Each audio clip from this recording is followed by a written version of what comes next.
muna ƙara kira ga masu girma kwamishinoni da sake jajircewa domin a tabbatar abubuwan da ya kamata a yi wa al'umma an ci gaba da su, musamman a wannan yanayi da muka samu kanmu na kunci na wahalar rayuwa.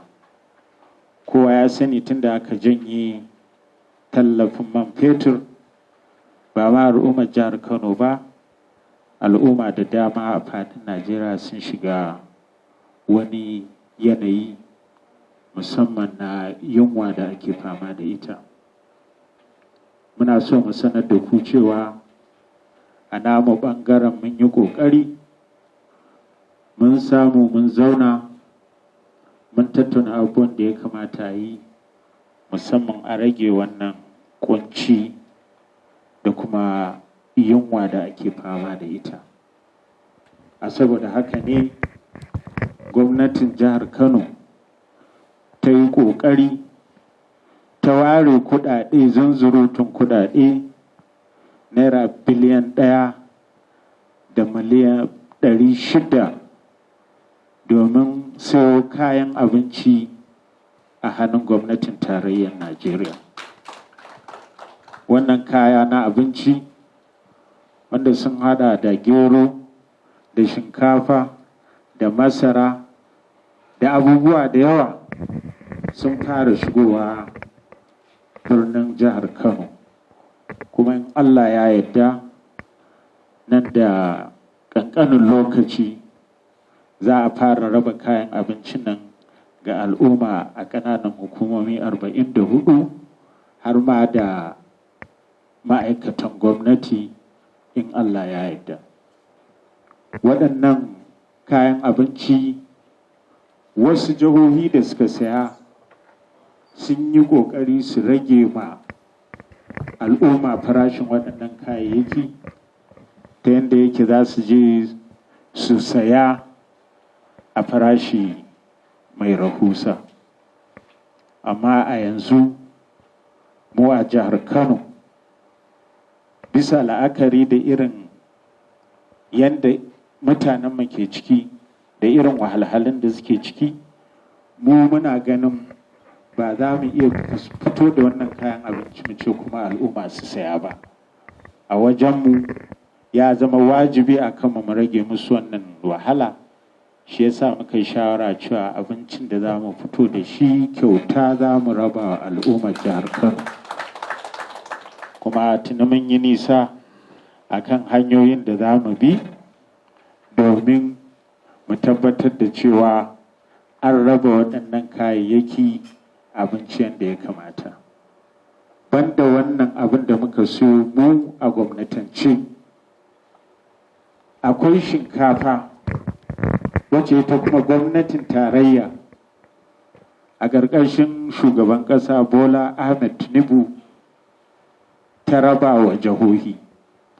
Mu a jihar Kano an ba mu tireloli guda 5 na shinkafa, wannan shi ma kyauta ne, shi kuma gwamnatin tarayya ta baya. Shi ko wancan kayan abinci an buɗe mana ne mu muka saya da kuɗinmu. Muna so mu amfani da wannan dama mu gode wa gwamnatin tarayya ita kanta kan wannan abu, kuma muna kira gare ta da ta yi la'akari a nan gaban za a ba da kayayyakin masarufi ko wani tallafi, a dinga la'akari da yawan al'umma, ba a dinga rabawa kowace jiha ta samu ikon abin nan ba. Kano kowa ya sani ita ce tafi kowace jiha yawa. Mu a iya kiyasinmu mun sani cewa Kano ta fi yawan al'umma.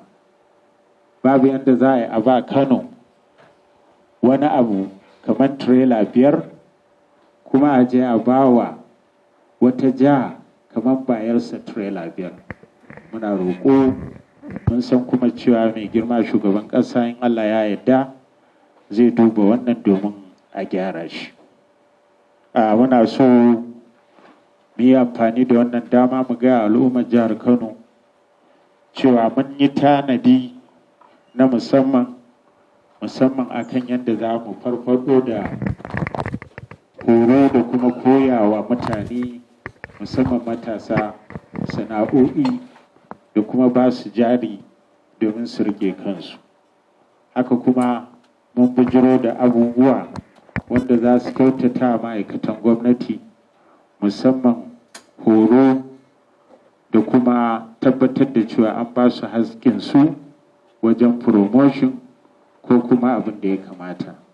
A wannan gaba nake kira ga ma'aikatan gwamnati da su tabbatar da cewa su ma sun ci gaba da ba da haɗin kai yadda ya kamata, musamman ta hanya ta zuwa aiki a kan lokaci da kuma tashi a kan lokaci. Wannan babu shakka zai taimake mu kwarai da gaske wajen inganta ayyuka ga al'ummar jihar Kano. Muna so mu yi amfani da wannan dama mu ƙara gaya wa al'ummar jihar Kano cewa ba ma tallafi na kayan abinci kawai muke da shi ba, akwai tanadi da muka yi wanda yake a yanzu mun siyo dabbobi, muna da shanu, muna da akuyoyi da ɗan tauri, muna kuma da tinkiyoyi da raguna. Wannan muna so ne mu tallafa wa mata na karkara domin su samu sana'a mai ƙarfi ta yadda za a samu dabbobi su yawa in Allah ya da a karkara, sannan kuma san yadda za su yi su taimaka wajen rike iyalansu da kawunansu da sauran al'umma. Haka kuma a wannan rana in Allah ya da za mu tattauna, za mu ba da approval, wato za mu ba da dama na yadda za a zo a fara auren zaurawa a faɗin ƙananan hukumomi 44.